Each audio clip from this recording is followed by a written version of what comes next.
We just hiked almost 15 miles and she still has all that energy. Look at them.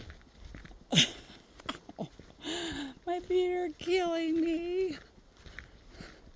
I swear, if somebody made a hiking boot and socks, it would make it so if you hiked 15 miles, your feet wouldn't hurt. Is there anybody out there?